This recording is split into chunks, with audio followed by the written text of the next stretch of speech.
Alors l'hydre, c'est un petit organisme marin qu'on va voir juste après.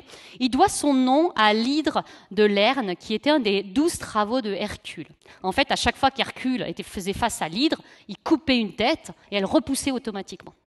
Et c'était donc un organisme immortel. Donc l'hydre, en réalité, à quoi ça ressemble? Voici à quoi ça ressemble. C'est un petit organisme qui fait partie des cnidaires, donc un petit peu un cousin des méduses. Et donc vous voyez qu'il est fait d'un corps avec une tête avec des tentacules. Chaque tentacule est équipé de cellules urticantes. À l'intérieur de chaque cellule urticante, vous avez un système de petits harpons qui baignent dans du poison. Dès que la proie touche, ces harpons sont lancés. Le venin également, la proie est paralysée. Sauf qu'à chaque fois qu'elle se lance, cette cellule, elle meurt. Elle a une utilisation que d'une fois. Donc il faut bien sûr la remplacer, et ce que fait l'hydre. Et autour de ces tentacules, vous voyez que vous avez un orifice, c'est à la fois la bouche et l'anus. Ben oui, il fallait bien qu'il paye son immortalité à un moment donné, donc il ne peut pas être chanceux tout le temps. Donc il va en effet manger par là, et tout va ressortir 2 jours plus tard par le même orifice. Alors il faut savoir que l'hydre a une capacité de régénération qui est assez incroyable. C'est un organisme qui se reproduit par bourgeonnement. Donc en fait, vous avez des petites excroissances qui commencent à pousser sur le côté. Et en fait, ces petites excroissances se transforment en hydre. Vous avez un pied avec une tête. Et une fois que c'est terminé, pof, il se détache.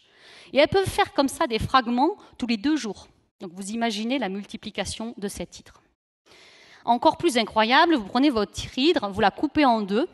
La tête va faire repousser le pied et le pied va faire repousser la tête. Pire encore, vous prenez votre hydre, vous la mettez dans un mixeur. Faites le bordel. Vous reprenez toutes vos cellules, vous les mettez dans un petit aquarium, et vous allez avoir plein d'hydres. En fait, il suffit d'un amas de cellules chez l'hydre pour pouvoir reproduire un hydre entier. Pourquoi ? Quand on regarde de près cet hydre, dans son tissu, entre l'ectoderme et l'endoderme, on trouve des cellules qu'on appelle des cellules interstitielles, qui sont des cellules souches totipotentes, qui peuvent se différencier dans n'importe quel tissu et qui peuvent se régénérer complètement tout le temps. Ce qui fait que l'hydre peut vivre plusieurs siècles. Alors là, pareil, la couverture du Times, on a trouvé la fontaine de jouvence. Et vas-y, je mets des crèmes avec des cellules souches.